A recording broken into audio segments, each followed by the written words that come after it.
Pambansang loyalista, dito mo makikita. Pambansang loyalista, dito makikita ang totoong balita. 1, 2, 3. Pambansang loyalista, ito ang the best.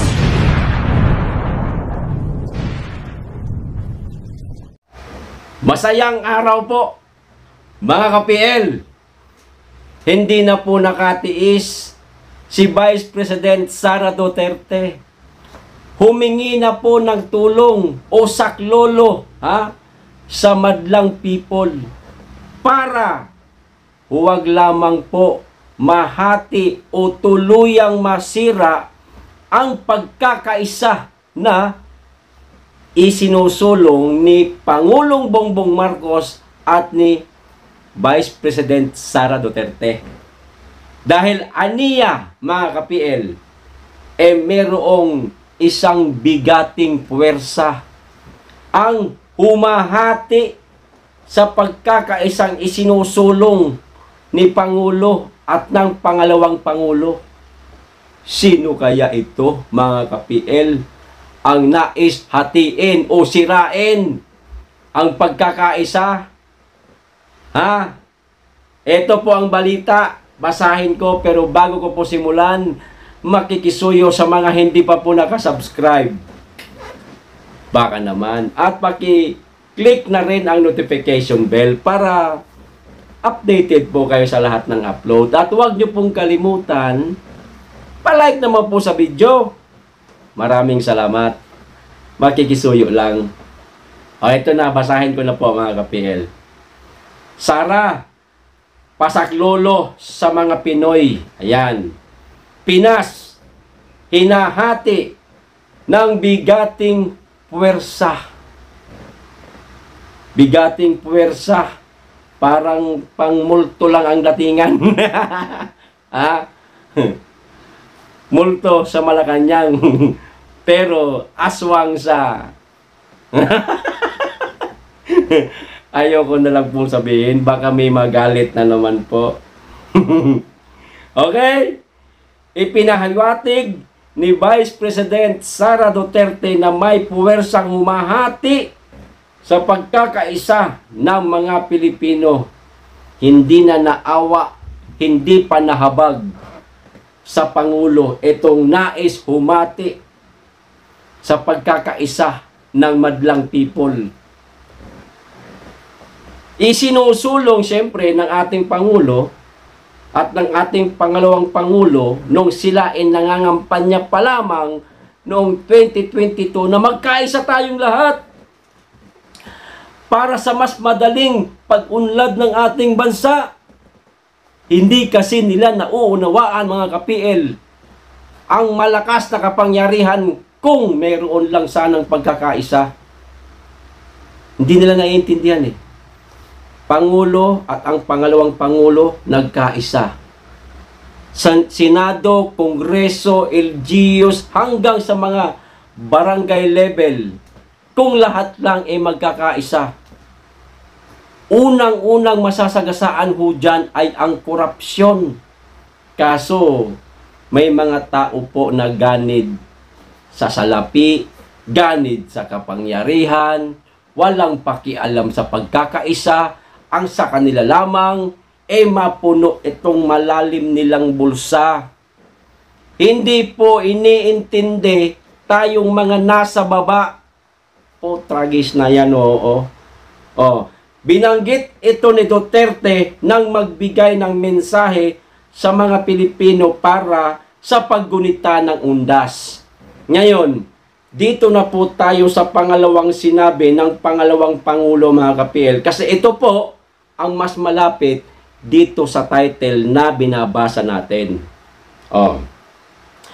May we also ask God for continued blessing of strength and healing as a nation. Diba mabigat? Let us pray for protection against calamities, disasters, wars, and forces that may threaten our unity. Kita nyo na? Ulitin ko lang and forces that may threaten our unity and cause human suffering or death. Dugtong pa niya.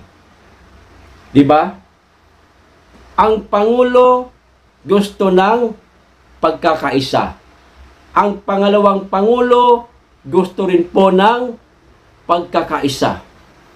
Pero ewan ko lang po mga ka-PL sa mga nakapalibot sa kanila. Noon nakisakay po sila sa isinusulong ng Pangulo at ng pangalawang Pangulo na pagkakaisa. Pero nitong mga kasalukuyang panahon mga ka-PL ay tila baga unti-unti na silang kumakalas sa isinusulong ng Pangulo at ng pangalawang Pangulo na pagkakaisa. Kasi nga, siguro, baka kinakailangan nila itong gawin para sa pansarili po nilang hangarin sa buhay. Ang LNPL, siyempre, maluklok sa mas mataas na posisyon. Malayo pa po, oy. Magtrabaho muna kayo. Yan po ang sigaw ng taong bayan. Huwag ho muna kayong mamulitika. Magtrabaho muna kayo. Anak kayo ng patola. Aswang. Aswang na ang tawag ko. Sa kanya, mga ka-PL. Magtrabaho muna kayo. Tsaka lang kayo maghangad ng kapangyarihan kapag malapit na po ang halalan. Marami pong naghihirap sa bansa. Tumulong po kayo. Anak kayo ng patola. Buti pa si Congressman Dante Marcoleta. Nakapagbebenta po ng 35 pesos na halaga ng dinurado rice. Samantalang sa palengke, 58 hanggang 60 pesos kada kilo yan. Pero nakagawa ng formula si Congressman Dante Marcoleta. Binili sa mga magsasaka ang dinurado rice. Imbis na 19 pesos, ginawang 23 pesos. Dagdag income po sa mga magsasaka. Yung 3 piso na idinagdag nila sa pambili ng bigas mula sa mga magsasaka. Tapos, naibebenta lamang po nila sa halagang 35 pesos. Gayahin nyo po si Congressman Dante Marcoleta, kayong mga nasa Kongreso, ng patola kayo. Ang laki ho ng pondo ninyo. Pero hindi po namin naririnig, hindi po namin nararamdaman. Wala po kami nakikita na meron ba kayong naitutulong sa aming dito sa aming mga nasa baba? Wala. Puro lang kayo pagpapapogi. Paghahanda sa napakalayo pa man na eleksyon. O ito pa. Matatandaan na noong nangampanya sina Pangulong Ferdinand Bongbong Marcos Jr. at VP Sara Duterte noong 2022 elections, pagkakaisa ang pangunahing layunin ng tambalan para sa Pilipinas. Diba? Makalipas ang 1 taon, unti-unting nagkaroon ng bitak. Maliwanag, unti-unting nagkaroon ng bitak ang administrasyon.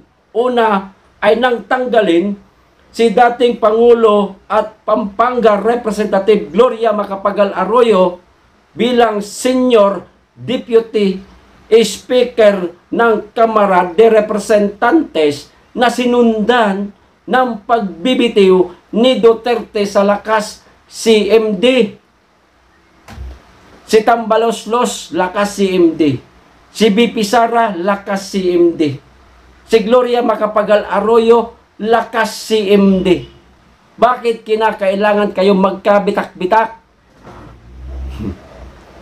Sinasabi ko sa eleksyon talaga marami nakikisakay doon sa malakas. Pero pag napwesto na, unti-unti na pong nagiging hunyango. Ang kulay dati puti ay pula at saka berde. Ngayong may pwesto na, o ayun, naging kulay itim na mga ka-PL. Hindi na makita ang kanyang gustong o ang layunin ng Pangulo at ng pangalawang Pangulo. Nagsasariling lakad na, nagsasariling tawag nito, plano para sa kanyang sariling hangarin mga ka-PL na makakuha pa ng mas mataas na posisyon sa bansa. Ay naku nga naman. Eto ang pangalawang Pangulo humihingi po ng saklolo sa madlang people. Ibig sabihin ho nito, ayaw niyang masira ang pagkakaisang isinusulong po o layunin ni Pangulo at mismong siya. Okay? Kasi kung totoo ang sinasabi nitong iilan nating mga kababayan na di umano si Sara daw mismo ang nais sumira ng pagkakaisa, hindi siya mananawagan. Nanawagan siya sa ating lahat. Humihingi siya ng saklolo para wag lang po masira ang pagkakaisa. Ewan ko lang yung isang aswang sa Kongreso.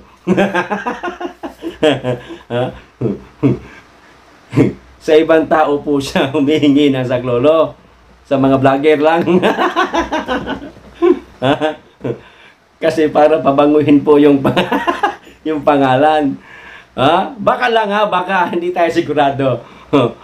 Okay? Ano pong masasabi ninyo mga ka-PL? Pagkakaisa o magkakawatak-watak na ba tayo? Paki-comment lang po.